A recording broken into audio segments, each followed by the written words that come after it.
Gimana cara menghadapi atau menghindari dulu deh, menghindari canggung dan hening dan awkward, nggak enak. Biasakan dulu punya banyak perkencanan. Kalau mau dibilang banyak itu berapa? Kalau Anda lagi single, ya Anda lagi single, lajang artinya, belum berpacaran tapi pengen PDKT sama orang. Kan tadi saya bilang PDKT-nya bisa 5 orang, ya 5 orang. Jadi 5 orang itu Anda bisa 3 ketemu dalam 1 minggu. Kan dalam 1 minggu ya, contoh nih, orang A Anda ketemu di weekdays antara hari Senin sampai hari Kamis. Orang A. Orang B Anda ketemu sama dia di hari Jumat, pulang kantor. Ya kan? And then orang C Anda ketemu sama dia di hari Sabtu. Jadi A, B, C Anda bisa ketemu, udah 3 kali kencan tuh. Minggunya kalau mau dipakai juga silakan, kalau Anda mau cuma sama keluarga doang atau santai di rumah juga nggak apa-apa. Tapi Anda bisa ngerti ya konsepnya ya. Kalau Anda punya banyak gebetan, dipecahlah ketemunya di hari-hari yang berbeda. Kalau misalnya Anda mau pecah 3 tadi dalam 1 hari juga boleh. Saya pernah tuh kayak gitu, dalam 1 Sabtu saya ketemu dengan 3 orang yang berbeda. Orang pertama ketemu buat sarapan, ya waktu itu saya ingat di McD gitu kan. Dan orang kedua ketemunya tuh setelah makan siang, ya kayak dari jam 1 sampai jam 3-an gitu ya. Lalu orang, enggak, sampai sore. Terus orang berikutnya itu ngambil yang jam 5-an sampai ke malam. Ya, Anda bisa lakukan kayak gitu. Nah, kalau Anda melakukan ini udah terbiasa gitu, udah santai, kencan tuh kayak ketemu sama temen. Anda pernah gak sih gitu ketemu sama 2 teman atau 3 teman yang berbeda dalam hari yang bersamaan? Mereka nggak ketemu di satu tempat. Anda ketemu sama si A di tempat A, Anda ketemu sama B masih di tempat A, si A-nya udah pulang tapi ketemu B, lalu Anda pindah ke tempat C untuk ketemu C. Pernah kayak gitu? Kencan tuh seperti itu. Santai kayak ketemu teman. Ya, jadi ini cara untuk menghindari kenoraan, itu yang saya cari ya. Mengurangi kenoraan pada saat kita lagi berkencan. Oke, paham ya? Penyebab kedua, kenapa kita canggung adalah kurang persiapan. Tadi saya udah sempat bahas. Persiapan maksudnya apa? Persiapan tuh maksudnya apa sih yang mau dilakukan pada saat lagi berkencan? Apa yang mau diucapkan, diobrolin pada saat lagi kencan? Kalau Anda belum terbiasa kencan, yang nomor 1 ya, belum terbiasa, maka Anda perlu bikin ritualnya. Ya, Anda harus bikin semacam kronologinya, rundown-nya gitu loh, kayak dari ini awalan berarti gue akan ngobrolin ini tentang di chat, lalu setelah ngobrol chat lalu ngomong soal masalah kerjaan, lalu ngomong soal tempo hari dibilang tentang adeknya lagi ada mau keluar negeri gitu loh. Anda buat semacam rundown ya, yang jangan diketik, jangan di print ya, jangan dikirim juga ke dia, ini rundown obrolan kita.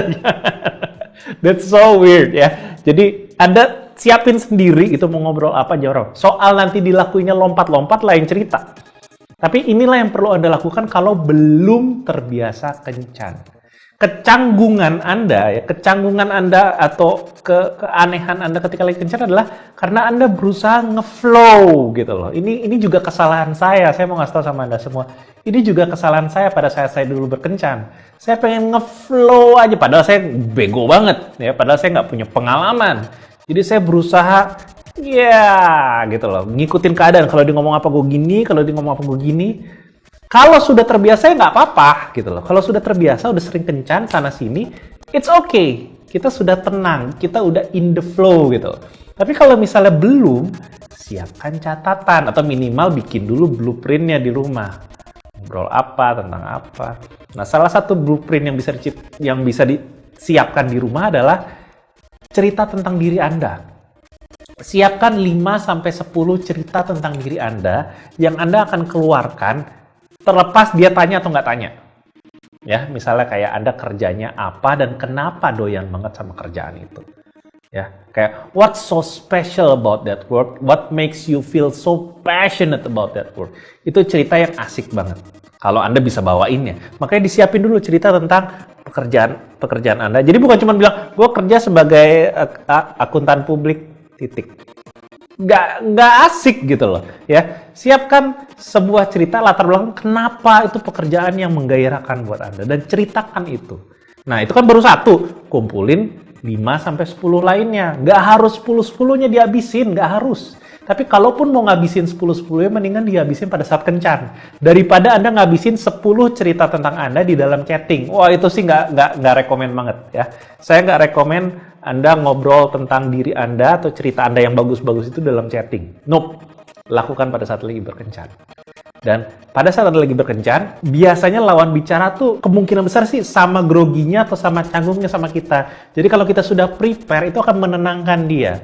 Pada saat kita prepare akan topik, dia lebih tenang. Ketika dia lebih tenang, dia akan lebih keluarin topik baru. Atau mungkin cerita tentang dirinya, terpancing. Ya. Jadi ini caranya menghadapi suasana yang nggak enak kalau masih belum terbiasa. Siapkan topik. Anda mau taruh topiknya di dalam handphone nggak apa-apa, biar Anda lirik sebentar, it's okay. Ya, lirik-lirik aja nggak apa-apa. Kalau Anda punya smartwatch, Anda bisa sambil buka di sini, ambil scroll, pura-pura ngeliat jam. Ya, itu yang nomor 2, penyebabnya dan bagaimana cara menghadapinya. Yang ketiga, C, ekspektasi kejauhan. Nah, ekspektasi kejauhan ini ada kaitannya sama harapan pengen bikin dia suka, pengen bikin dia jadi kagum, pengen jadi pacarnya dia, pengen dia jadi tergila-gila sama kita. Nah ini nih, ekspektasi kejauhan ini yang hampir selalu menjadi beban yang bikin Anda jadi canggung.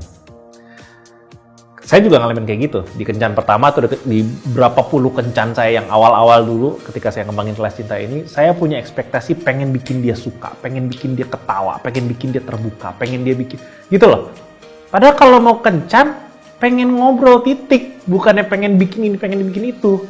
Nah, pada saat kita punya ekspektasi kejauhan itu, pengen supaya dia jadi terbuka tentang dirinya, pengen dia menurunkan defense-nya, pengen dia apa, itu yang bikin kita jadi tegang dan bingung, apalagi nih, oh kok dia kena masuk, oh gue udah siapin gini, tapi kok dia nggak ngerespon, ini kenapa kayak gini, jangan-jangan dia nggak terbuka, atau jangan-jangan muka gue ada yang aneh, muka gue berminyak gak sih?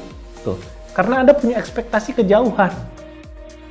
Anggap ya, ini yang sering terjadi dan ini jadi semacam backpack atau tas ransel yang bikin Anda jadi berat dan takut ngelakuin apa-apa. Padahal pada saat berkencan yang diperlukan adalah asik ngobrol. Asik ngobrol. Anda boleh ngobrol tentang diri Anda sendiri, ngalor ngidul yang Anda yang suka, atau Anda ikutin obrolan dari dia. Kalau dia lagi cerita tentang travelnya dia tahun lalu ke sebuah kota dan dia tersesat di kota itu, ikutin. Gitu loh, ikutin, bukannya ada kayak gimana caranya supaya dia tahu kalau gue juga punya pengalaman travel, supaya dia jadi terpesona sama gue. Kalau dia terpesona sama gue, nanti kan pasti kita bisa jadi kencan lagi yang kedua. Di kencan kedua nanti gue akan tunjukin kalau ternyata gue punya mobil ini, gue juga punya anjing lucu banget seperti ini. Nanti dia akan jatuh cinta sama gue. Terus gue tunjukin juga kalau mantan gue ada banyak. Kalau dilihat mantan gue ada banyak, dia kayak gila, ini cowok keren banget. Ya, pada saat Anda berekspektasi kejauhan seperti itulah, di situ Anda jadi miss. Anda jadi nggak lihat apa yang sedang dia ucapkan, ekspresi wajahnya dia, topik-topik yang menggairahkan buat dia, Anda miss. Karena Anda sibuk planning di sini, Anda sibuk mengukur, menganalisa. Akhirnya jadi ngarep. Ya, so untuk menghadapi kondisi Anda terlalu banyak berekspektasi gitu, saran saya, apapun yang dia omongin, misalnya dia bilang, wah, gue seneng banget tahun lalu masih bisa jalan-jalan nggak kayak COVID kayak gini. Misalnya dia bilang kayak gitu. Apapun kalimat terakhir dia, misalnya bisa jalan-jalan atau keyword dia misalnya kayak susah banget ya sekarang ya kalau buka bisnis ya karena kondisi semua orang lagi sulit dan kita ngeri banget kalau kita menanam sebuah investasi baru takutnya malah nggak balik lagi. Nah, keyword dia adalah investasi nggak balik. Itu keyword yang saya ambil dari kriteria. Ya udah saya ulang aja, saya ngebeo kalimat dia. Wah iya ya, investasi di zaman sekarang itu ngeri ya, karena bisa nggak balik.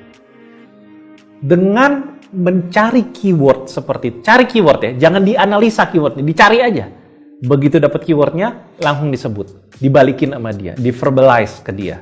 Ya, jadi dia ngelempar serumpun kata sama kita cari 2 atau 3 keyword, lalu kita lempar balik ke dia. Itu caranya kita in the zone, kita in the moment. Kita nggak sibuk menganalisa, kalau ini gimana nih senyumnya kenapa. No! Ketika kita menganalisa, kita akan memberatkan diri dan kita akan jadi takut ini, takut itu. Tapi kalau kita in the zone, kita in the moment, ambil keyword, balikin. Ambil keyword, balikin. Dapat keyword dan kita kayaknya ada ide tentang keyword-keyword itu, omongin. Kalau nggak ada ide, balikin aja keywordnya. Kalau ada ide, komenin keywordnya. Sesederhana itu, ya. Oke, kebayang ya? Dapat gak satu ide yang keren banget untuk dimainin pada saat kencan berikutnya? Oke, yang D, orangnya pendiam. Nah,